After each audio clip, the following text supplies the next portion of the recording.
everyone. This is our fourth career roadmap session, and I'm so pleased to have our guest. A very warm welcome to Emerson Foster with us. Before I introduce him and pass him over to you all, I have a few Webex tips for us. So first of all, in the chat box, I did put in the call-in number and the code. That is just in case you lose us and need to call in via phone. This session is being recorded. By late Friday, we will have it up on the URI Alumni Career Services website with whatever slides go along with it. As you may know, audio is muted for all attendees. We will use the chat box for questions this evening. So if you can locate that chat feature right now. And as you're asking questions, if you could hit the selection to everyone so that we could all take advantage of seeing your questions. Video is also paused for attendees. You can see Emerson and myself and the slides. And I think that's probably it for our Webex tips. We do hope this is an interactive session, and honestly, you can start your questions right now. I'm going to keep up with the chat box so that Emerson doesn't have to pay attention to it, but it is that type of topic that there's probably a lot of questions, so we just want to give you folks time to really get in your concerns and curiosities. So with that said, welcome Emerson. He is a 1990 URI grad. And if any of you has looked at his LinkedIn over the past week, you'll see that he's had quite a career journey through different industries, landed in the HR function, and I think he has touched every HR function under that HR umbrella, which is pretty cool. Also extensive work in nonprofit, which is also, just quite, quite a give back to the community. So certainly has a lot of offers. And I kidded him earlier in that of all the WebExes we have run over the past week, Emerson, you have recorded the highest number of views and likes that I've seen in my 10 years at URI. So with that said, it's just excitement to hear you speak. Yeah. So I will pass the baton to you. Thank you, Karen. And as I mentioned to Karen, she needs to check those likes and those comments and make sure they're not all Fosters. So my family and extended family is pretty large, but it's a pleasure to be with you all this evening. And let me just start off by saying go Rhodey, of course.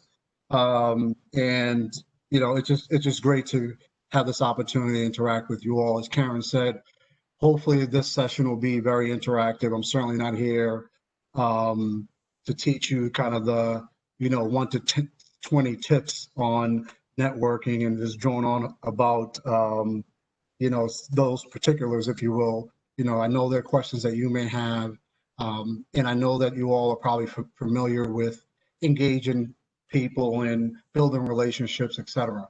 But I thought I did prepare a few slides just to organize the discussion, and I ask you all to break in whenever you see fit.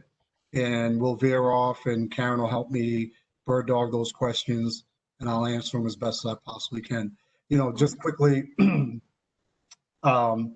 general terms about my background and I think how I've gotten here, I've always viewed my career as one that's underpinned and supported by others, right? And so I certainly didn't get here by myself, as none of us do.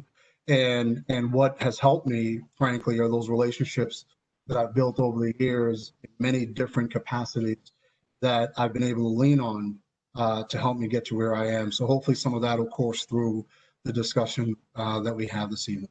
So Karen, you can go to those slides. There's very few, I think 5 or 6 of them. So trust me, I won't bore you to death on that. So, we are talking about effective networking. We're talking about, how best to engage and build relationships that will benefit the person you're building relationships with. And I start there first, and then also benefit you at the same time. And there are some do's and don'ts where that's concerned. And so we'll touch on some of those. And hopefully, you can take some value from this in some way. Next slide, Karen. Oh, I don't know if it moved on your end. It did not on my end. there we go. Okay. So, and I think you can click all the way through. I think yeah, there you go.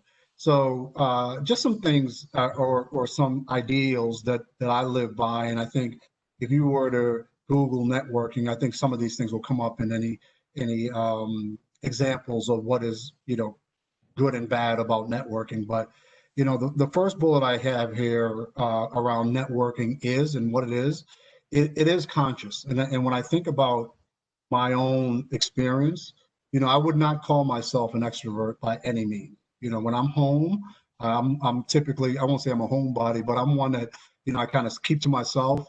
And I have a significant other who's very outgoing. She has the gift of gab. She lights up a room when she walks in the room. Me, on the other end, I like to stay behind her and just chill and connect and engage if I need to. However, working in HR for now 20 years, understanding the need to connect with talent. I've been in service industries, so needing to connect with customers and helping the commercial pursuit of entities that I've been in. I had to take a more proactive approach to engagement and connecting with folks. So for me, networking is very conscious. I think about it. I think about where I am at a given time. I think about how I am engaging others around me. When I get on a plane, we're going to have a lot of pre-COVID discussions today because the landscape certainly in the last 5-6 months has changed somewhat. But I had to be very purposeful about what I do when I get on a plane and I'm sitting next to someone, and my natural inclination is to throw my headphones off and not speak to anyone. So you have to be conscious and thoughtful about how you're looking to engage. It is an ongoing pursuit, right? This is not something that is like I start today and I stop tomorrow, and I feel like engaging 6 months on and I'll do that. You will get out of step. You will, kind of lose your walk, how you approach, how you interact and engage others. So you have to make it an ongoing part of who you are, and to keep yourself, fresh and engaged appropriately in that pursuit. And most importantly, for me, it's very reciprocal in nature. And there's nothing worse than individuals who reach out to me, and I have a feeling that it's just a one-way pursuit, right? If we're going to engage and develop a relationship, it's great when someone comes to the table and says, "Hey, what can I do for you?" And frankly, I get a lot of as you can imagine, being in HR, the number of engagement and inquiries I get through LinkedIn is incredible. And I don't respond to probably 90% of them because I can't. That would be my full-time job. However, there are ones that engage me with a proposition of what they can do to possibly help me at the same time as they're looking to engage. And those types of engagements, my ears are more attuned to than just this one-way interaction around, how I can possibly help. Which, I'm naturally want to engage and help people, but I think it's important if we take that reciprocal posture, I think you're in a better position. Networking is not just about me, as I just mentioned, right? It's what you can give to who you're interacting with. It's certainly not manipulative, right? It's not really about angling for what only you can get, and using individuals to get what you can get. And when you don't need them anymore, you're off. And I'll give you a quick story. And God bless this young woman, because I probably made this same mistake early in my career. A good friend of mine I grew up with reached out to me about 3 weeks ago. His future daughter-in-law had gotten laid off from a retailer. And he asked me, do I have know of any jobs at Sodexo that she could possibly apply for? She was a recruiter. And I said, well, we're not hiring recruiters at the moment. However, what I can do is things, change here fairly quickly. I can connect her to our chief talent officer, who runs the global concern for Sodexo. This is a global job in a $20 billion company that this woman runs. And he was very appreciative. I spoke to the young woman, his future daughter-in-law, made the connection with this woman. They scheduled a meeting, and the young woman, the day of the meeting, sent my colleague a note saying, "Hey, I can't make the meeting today. And oh, by the way, I found a job. And if I need, to connect with you again, I'll reach out." Like, so not only did she not do right by that relationship that could have future benefit for her, she also didn't do right by my relationship with my colleague, my relationship with her future father-in-law. And so, and you can only imagine how she may approach other things in her life. That's how I think, right? And so, like someone did to me early in my career, I made sure she received that feedback. I think it was really a blind spot on her part. Again, she just maybe not as experienced. And so we certainly don't want to do those things. We want to do right by the relationships that we establish, right? And approach them to be in a way that you want them to be deep, not just surface, right? Networking is not unplanned. Again, probably back to the conscious piece. Make sure you're going and working and engaging in a way that is thoughtful, right? And what you're looking for, what you're looking to connect on, etc. And it's not short-sighted, right? This young woman, she took a really short-sighted perspective, right? She saw that she no longer needed this connection in her mind, and basically blew up that relationship that could possibly have, impact for her well down the line. So those are some things that, I think about, and I try to live by from a networking perspective. Next slide, Karen.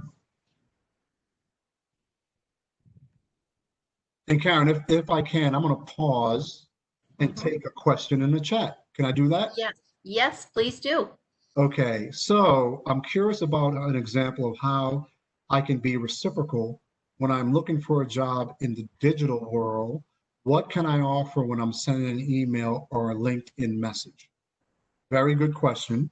And yes, when you're early in your career, right, it's very difficult to identify what you can offer. And maybe you say that in your note. I'm a young professional. I'm just getting, to out of school, or this is my first or second job, and I'm really looking to make some connections here. And I get these notes all the time. And I think for the ones of us that have been in our career for a while, young professionals, I do as much as I possibly can to extend myself, right? And so I think that, you have professionals out there that will give you that time, but make that note that, hey, I'm young in my career.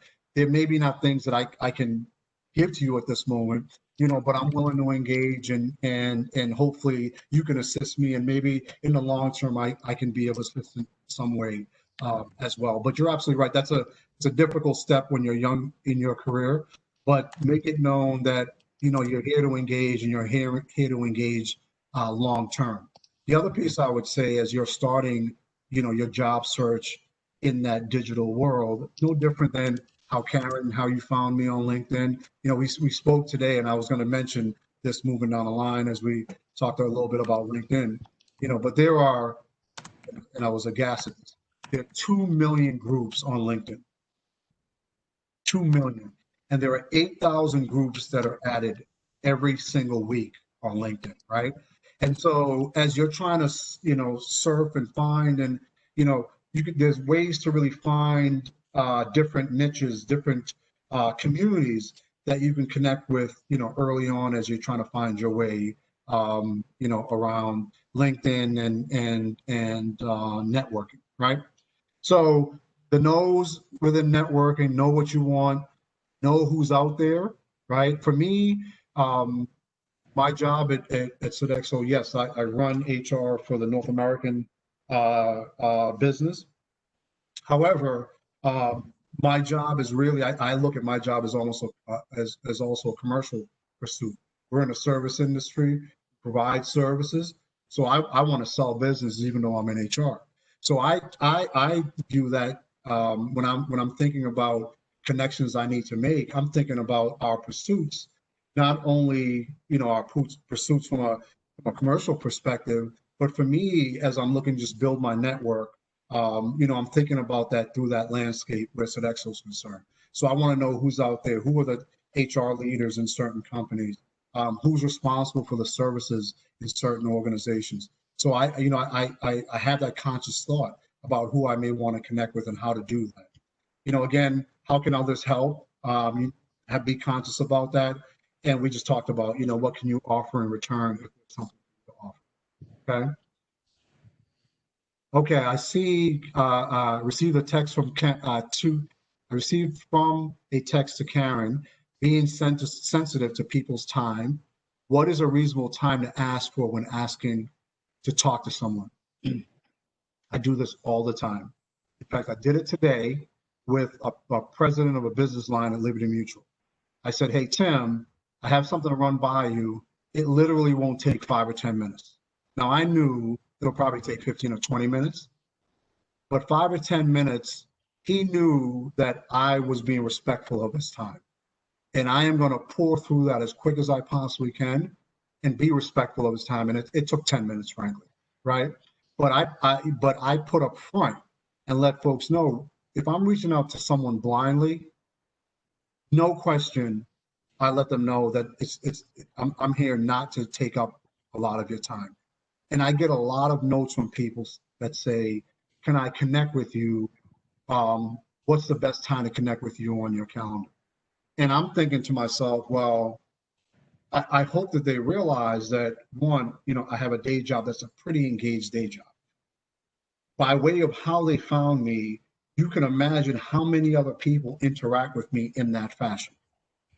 So if there's an expectation that I'm going to sit on the phone for a half an hour or an hour, it's very difficult for me to do that, right? And so you want to allay that for folks as best as you possibly can. And I always use the 5 or 10 minute block, personally. Okay, next slide, Karen. Nope, might be stuck. Hold on. The other piece I would say is you're looking to advance, Karen, is, Yes. and I'll say this maybe for younger professionals, and we're on LinkedIn, so this is a appropriate time. I get stalked on LinkedIn. Like literally, I have about 1,000 people that I feel like they're stalking me every day on LinkedIn, right? And there's a balance here because I truly try to engage as best I possibly can. I really do. I mean, I'm not one that's closed off. If I can help, I'm going to do the best I can to help. And I expect that folks understand that. Oftentimes people don't, right? So I get notes like, I'm selling, I have this, labor management system. Can I run it by you? And can we set up a time to engage on it? And I don't answer it. So for me, solicitations on LinkedIn that's product related, I don't even answer it because I get, not exaggerating, probably 20 to 25 product requests for, view or to review with me, or et cetera. If I was to respond to every one of those, that would be my day job. That's what would be my job, right? And so as you're engaging folks on LinkedIn, sometimes, people may not respond. You may think that, hey, it's just someone being nasty or what have you, but it just may be that, it's very difficult for some of us to respond to every note that we receive on LinkedIn. So be generous in, your thought about, that individual and what they did or didn't do. And, take up the next person and maybe you run into Emerson Foster and he engages you, So, that's just a little advice on that. The social media piece and LinkedIn, especially in this time, is obviously ultra important as we're looking to make connections.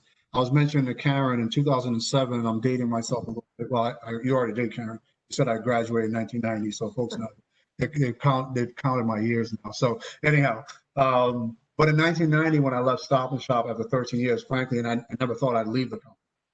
And so when I decided to leave, I decided to start a small HR consultant company in Boston. And so now I was going out to solicit, opportunity and business. And I literally started on LinkedIn. I put up my profile the day I was leaving Stop and Shop. And in retrospect, I think, man, I could have had, I don't know when LinkedIn came into view, frankly. I have no idea when it started. But I could have had a 4 or 5 year head start on that pursuit, right? But here I was, the day I was leaving, needing to develop these contacts in the market, and I was literally building a profile the same day, right? So I was behind the 8 ball, right? So really think about the medium and how to use it, and you're never beyond getting tutorial and some kind of explanation and training on how to best use it. I mean, and I think I use it fairly well, but I know that there are things there I need to learn on how to best to use the medium. Some of the things that I do that I think really work for me, I stay very specific around what I'm looking for and also the value that I can bring. And so when I think about networking, and I'm networking with HR professionals, I'm also thinking about, it's a value that I bring hopefully to those professionals to be able to connect with me and vice versa, right? And so it is a two-way street in that whole paradigm of trying to engage with an individual. There are many ways to get to people, as you know, right? And so, I always think about relationships that are appropriate to leverage. Now, I have 8,000 some odd contacts on LinkedIn. I'm like somewhere in that ballpark. I get these requests on, hey, Emerson, Karen Rubano at URI. Can you connect me with her?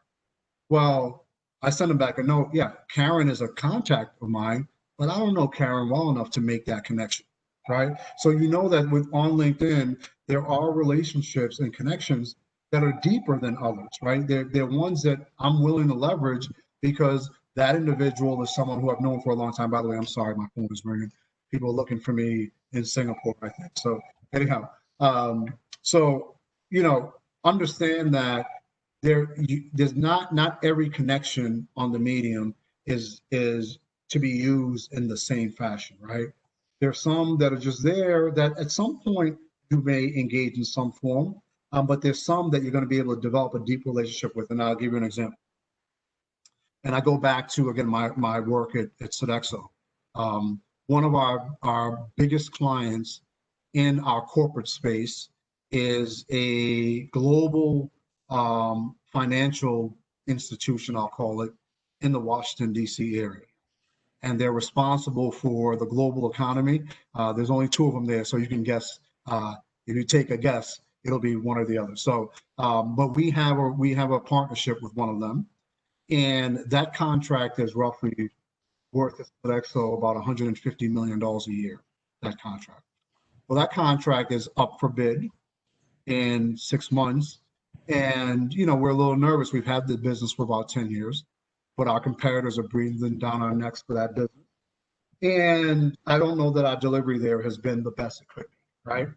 Well, come to find out, as we're approaching this bid process, the person who now runs our services on the client side, no one at Sodexo has a relationship with this individual. And that's a death knell within our business, right? If you don't have the influence at a top level, because more than likely your competitors do, and now you're swimming upstream where that's concerned. Well, I got the name of who the individual was, and I went through, did a little Google search on LinkedIn, and I didn't know the individual, but come to find out, she's Jamaican, and I happen to be Jamaican.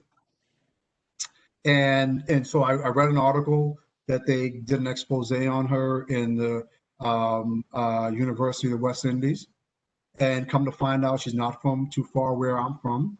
And so I seized on that opportunity and sent her a note through LinkedIn. And my note to her was not, hey, Sodexo's contract is coming up in 6 months. Can you do us a solid and look out for us in that pursuit?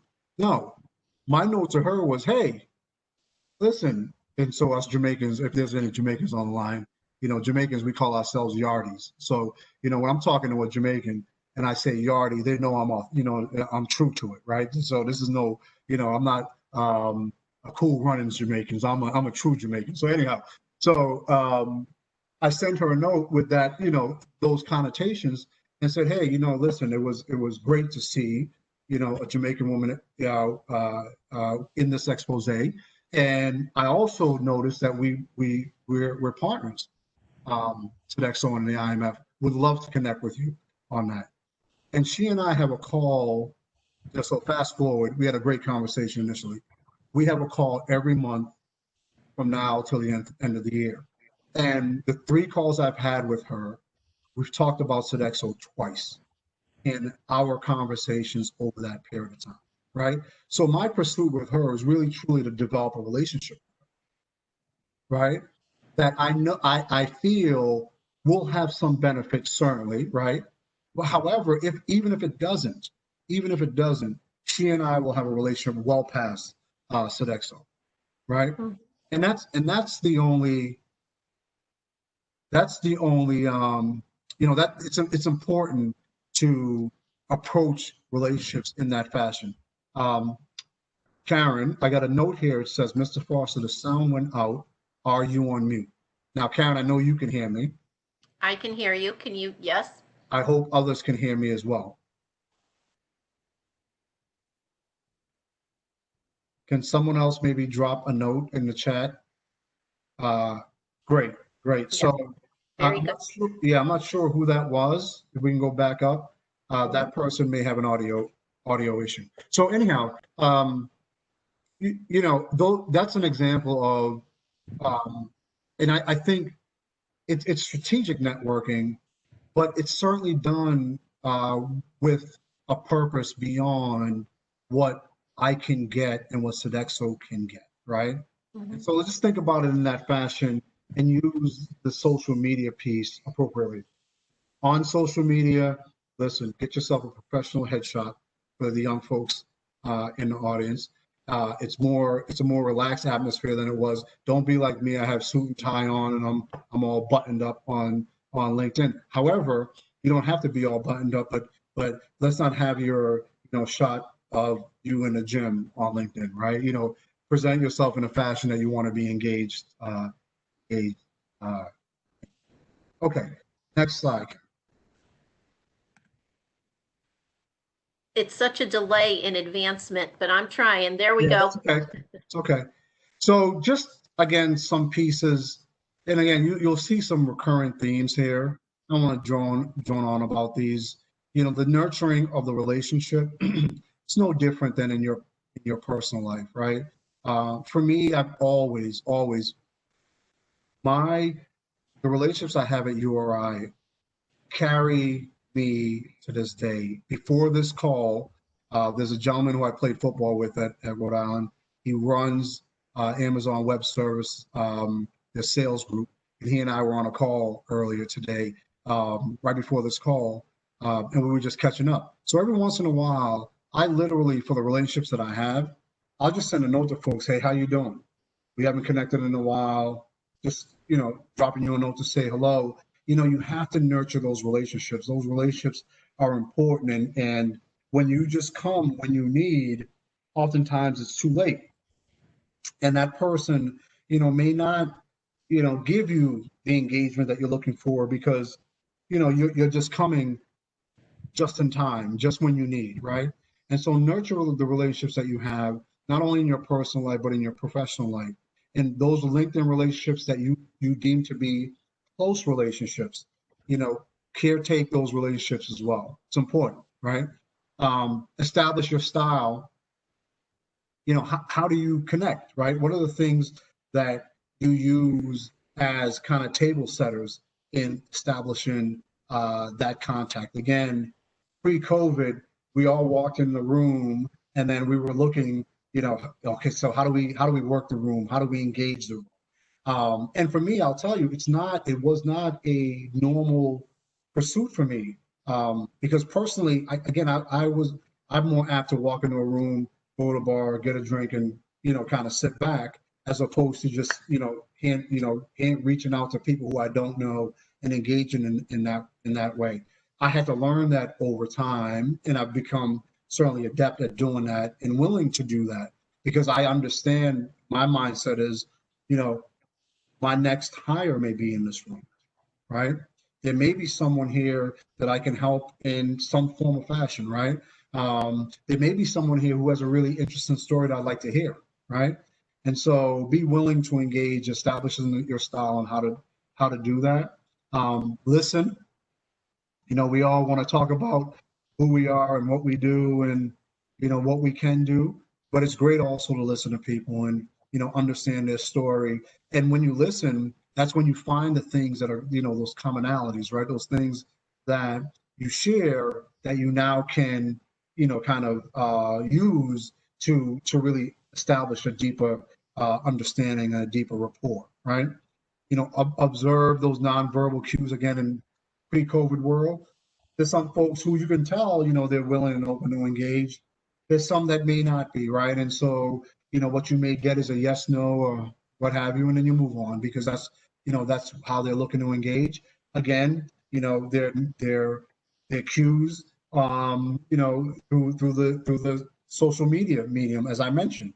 I get notes, I don't respond to them sometimes, and I expect folks to understand that if I didn't respond, there's a reason why I didn't respond to it, right? And so, understand those nonverbal cues as best as possible, or verbal cues. We talked about reciprocating. The impressions that you make. Again, I think about the young lady that I referenced earlier. Those impressions are very, very, very important. How you engage, what you say, what's important to you, what you convey. Those things are very important, and they're lasting. People remember. They remember what that interaction was like, especially if it wasn't positive, right? Never miss an opportunity to engage. Early in my career, I'd missed those opportunities all the time. Even when I came to Sodexo, which is a very outward-facing company, really, again, a sales commercial type business. I used to and I go back to the airplane, and I travel a fair amount. Pre-COVID, I was on a plane probably every week or every other week. And early in my career here, I would get on a plane and put my headphones on. If I was on JetBlue, put on ESPN, and I'd take a 5-hour trip and not talk to the person next to me. And so, if they don't want to engage, that's fine. But I stopped doing that quite some times ago. I always, take the opportunity to try to engage, try to find out something about that individual, build a relationship if it's appropriate, and then you realize that you're sitting next to someone who's running this business or has this pursuit that they're trying to get off the ground, et cetera. So never miss our opportunity, and always be ready to ask some great probing questions. Where you're from. Again, you're trying to seek those commonalities that will allow for you to establish those relationships. Okay. All right. I'm going to stop there for now. It says, when you apply to a job on LinkedIn, is it a good idea to immediately try and connect with people who work there? Does it improve your chances of getting your resume looked at if they recognize your name? It's always good to leverage appropriate relationships. Again, I get notes from people just out of the blue, sent a resume. Now, one of the things that you have to understand, for any company that you're applying to, truly understand the type of business it is, the construct of the business, et cetera. So I get notes from folks all the time that may be looking to engage a part of our business that I don't even work in, right? And so they just see a name, they see that I'm a VP of HR, but they don't read deeper to understand, okay, I'm over our corporate business. We have 3 other very large verticals within our business. And so that tells me that you didn't do some due diligence here. You're sending me a note blindly to engage because you applied for a role. Now, I try to engage, help them as best I possibly can. But, make an appropriate connection if you can. The first thing I do is, if I'm looking for a job on LinkedIn, I see a role, I'm looking for a job anywhere, or if I was, and I see a role I'm interested in, yeah, I go to the company's website. I try to, or the company's page on LinkedIn. I try to find out where I may have connections. If I have a direct connection and I know that person, yes, I will engage that individual. If I don't know that person and I have someone within my network who is connected to that individual, I will ask them specifically, do you know this person well enough for me to network through you to them, right?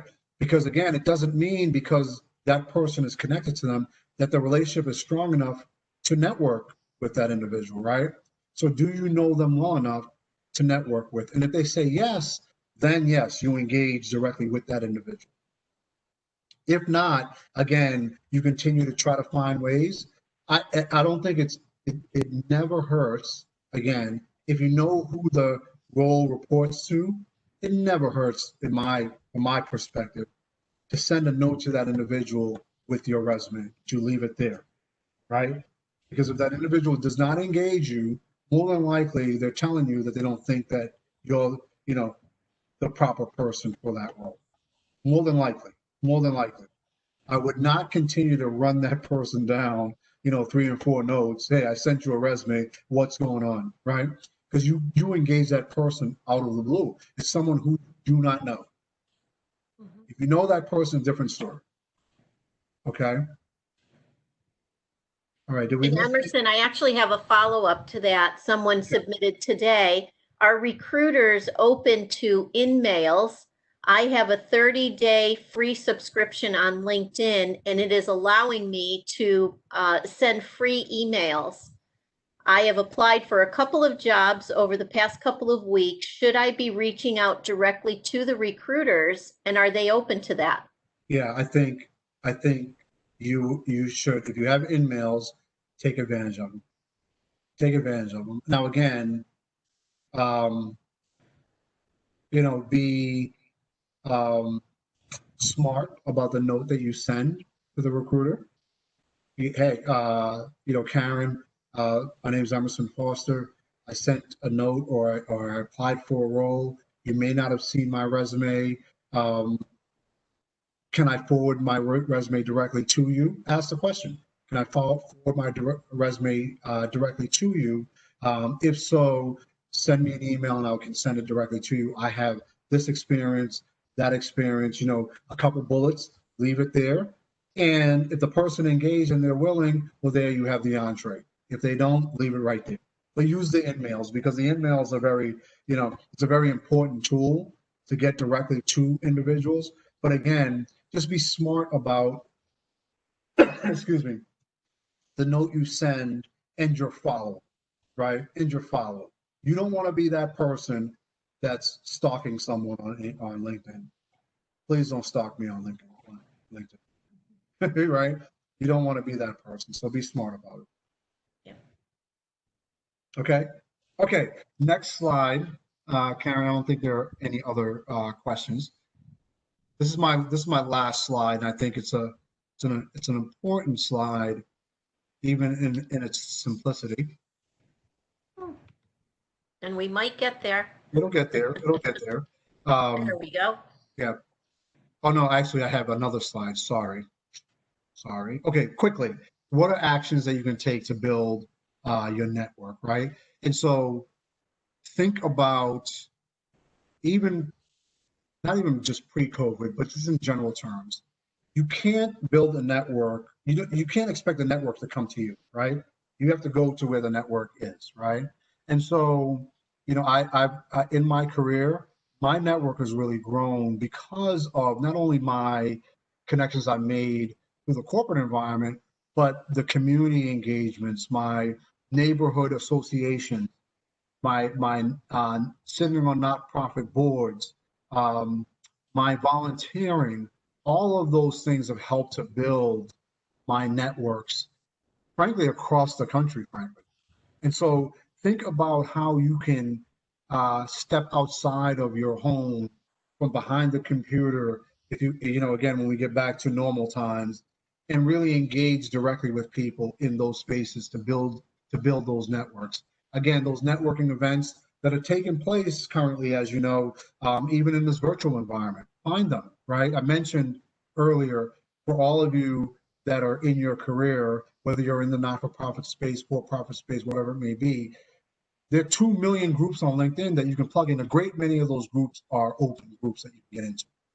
And all of them probably have a level of engagement and interaction that you can plug into, seek those. And that's one way certainly of finding events that you can plug into. But you have to be, one thing I will say around getting engaged and networking events, you have to want to be active, right? You have to want to possibly take leadership roles in some events or organizations, because again, you want to be a giver, right? And that helps to build your network. And I'll talk a little bit about it in the next slide and give you an example of kind of what I've done in my career to kind of create my own networks, right? We talked about LinkedIn and using that strategically to resource and build your network. Again, get to know other leaders in your market, in your discipline. You can send notes for the ones that you're early in your career that you're saying, okay, I don't have a lot to give, but you may be an aspiring HR professional. I have no problem if someone says, hey, I'd love to be in HR one day. Can we connect on LinkedIn? And that's the request. The request is not, hey, can I pick your brain? No, can we connect on LinkedIn? And that in and of itself may give you an entree to that individual. You may not connect with that individual that day, but maybe over time there are other things that also, you connect on, and then you can continue to build that relationship moving forward. But be willing, you can proactively reach out to folks and ask them, hey, can we just connect? Because, I'd like to be where you are someday, or I see you're a leader in the field, would love to just connect with you. Okay, I'm going to ask you, and this is a pursuit. This is something that I do. I mentioned earlier, there are individuals that I haven't connected with in a long time that I feel are strong relationships, and I'll just send them a note saying, hey, how you doing? And I do that through LinkedIn all the time. Sometimes I'll just go in and I'll pull up my contacts. I'll kind of scroll a little bit, and I'll find someone. If it's someone that I have a pretty strong relationship with that I haven't connected with in a while, I'll send them a note, right? So keep those relationships warm, right? Reconnect with 2 people who you haven't connected with in a long time. So I'm giving you all a homework assignment. So if you could do that and report back to Karen, let me know if you've done that. And then the other thing is, again, being of service, right?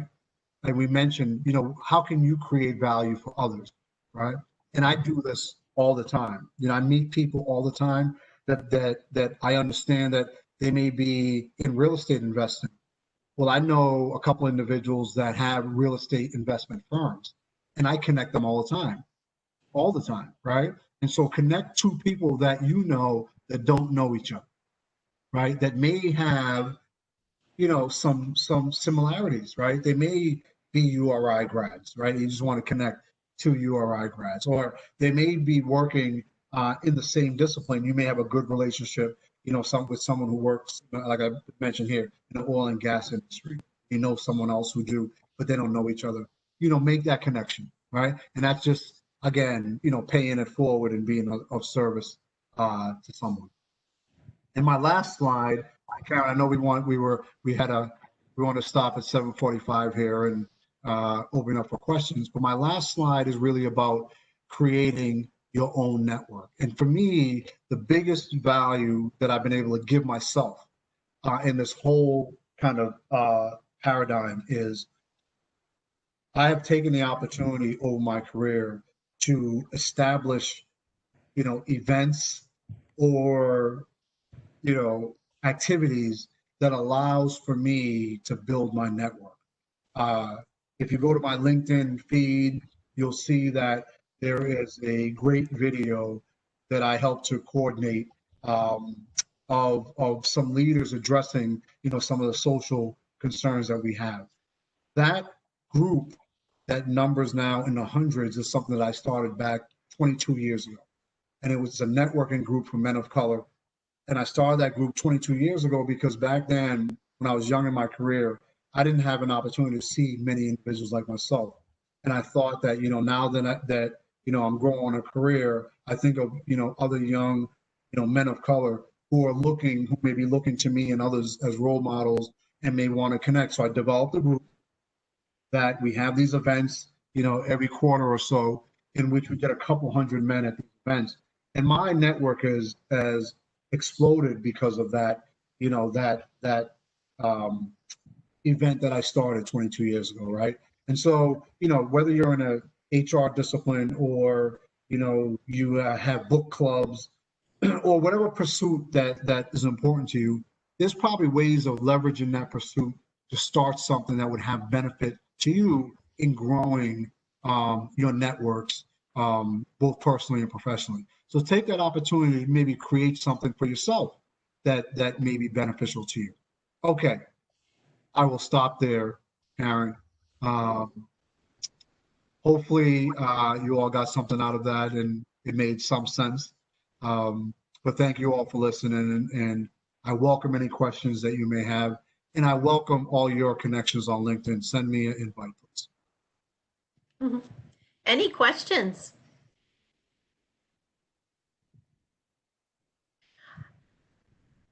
Emerson, I did have one today. We had a couple come through email. So this says, Emerson, do you find that most people are truly willing to talk about a career or a job that I have interest? I do think that most people are willing to talk about it. The question is, do they have the time? One, do they have the knowledge to be able to, in their mind, I think we all have knowledge, but some people will think, well, you're talking to me about a finance job. I'm an HR professional. What value can I bring to you? Now, from maybe HR is a bad example, but I'm an engineer and you want to talk about a finance job. Is there value I can bring to you? So some may have that lens, but I think most people, most professionals want to give back, honestly. I've seen that in my career. More often than not, people want to help, right? But understand that there may be some other things. Hey, someone may be having a bad day then, right? There may be other things that make that individual shut down and you don't get what you're looking for from that individual who you may reach out to. Don't let it, deter you, because the next person, frankly, will be willing to engage, right? And so more often than not, yes, I think people are willing and want to help, young folks in their career pursuit. And then we have a question in the chat. What are the best offers of help that you have seen from people interested to connect? Well, the best offers are, people whom, when they connect with you, like I do, the wheels in my mind start spinning about, okay, what's the value possibly that I can bring? I think my mind probably goes there first, because I'm always I feel like I'm a matchmaker. For some reason, I'm always trying to match folks in industry, in discipline. So typically, it's understanding who you are, who the person is, and then really honing in on that, on how they can possibly help you. So the things that have been really valuable for me are people that see, or while you're an HR professional, hey, there's this person who's running HR for Cisco.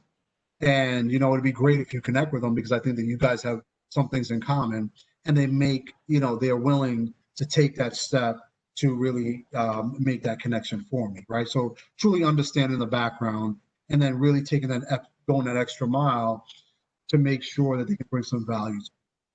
Mm-hmm. Other questions? Don't be shy.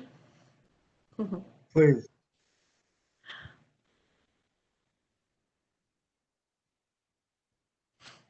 There hasn't been, I would say more often than not, there hasn't been a time where I shouldn't say there hasn't been, there has been, but few and far between, where I've approached leaders or people in the community to engage on a certain topic, to engage, to build a relationship, more often than not, I get the entree, right? I think oftentimes it's really the approach, right? And the difficult thing with social media and the keyboard, right? It's that we're not seeing the face, right? We're not. It's very difficult to walk away from someone who's in front of you, right? So, I think we all operate better live and in person because again, you can read the cues, you can see the smile, you have an opportunity to really present yourself. On the keystrokes, you have to be very thoughtful in your messaging, right? Thoughtful about asking that question. Me, again, my 5 or 10 minutes, I said up right up front, that's all I need. That's all I need. If you could do me that solid, that's all I need. So I really think about when I'm proactively engaging someone, what am I typing, right? What are the words that I'm using in that message to that individual to maybe, disarm them or to maybe, have them want to maybe reply back to me, right? And, there is some skill to that, right? And just, you just have to be thoughtful about that. And another question, have you seen a spike in engagement due to COVID? No question, professionally within my job, so, for the ones of us that are in roles that are customer facing and employee centric, and in companies that are employee centric. I mean, my job starts, and my boss is in the UK. I have a dotted line, relationship that's in Singapore. My day starts like at 5:30 in the morning, and literally I'm on calls, at all hours. And so technology has really been present, made us present, and I don't know that the reach outs, when I say reach out, meaning, kind of the proactive LinkedIn invites or inquiries, I don't know that that's really changed for me. I think, I get quite a few inquiries and I don't see the uptick there. I do see the uptick in the engagement from an everyday work relationship perspective. We are together more often now than we were pre-COVID, and technology, Zoom, Teams, all of it. Companies are not, they're not easing up on that, right? And I think honestly, it's probably more invasive than it should be. And I think certainly for Sodexo and my team, I'm very thoughtful about when I engage the team and how I engage them, because the technology has made us so too present, and we have to be very careful on just taking up all of our team's time, because we can with this technology. Mm-hmm. Yep. And we had 2 people that called in by phone. So this is a thank you to Emerson. I am a recent grad and I appreciated all that you stated tonight. I just really need to gain confidence in doing all of this. Yeah. Well, from a confidence perspective, we're all evolving. We're all evolving. And one of the things I think about sometimes, I've had the opportunity to really speak in front of large groups. When I was a URI, I could have never, ever envisioned that. And today, you may see me, okay, so there may be some comfort there, and you may see, oh, well, that was easy, but it's never easy. Everyone has those butterflies as we're, engaging large groups or individuals we may not know or what have you. But over time, it gets easier. That's why it's a skill that you have to practice. We mentioned early on that it's ongoing, right? And it probably starts, you can, as you're thinking about practicing that skill, think about where you live, your neighborhood, the person you engage at the grocery store. All of those are opportunities to engage. Now I know, we're in this environment now. Again, COVID, we're keeping our distance, right?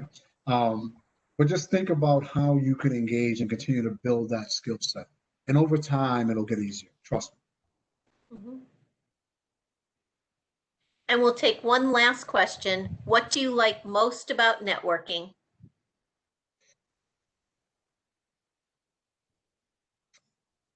I love learning about other people. I love it. I mean, maybe I've always had that as a piece of my personality.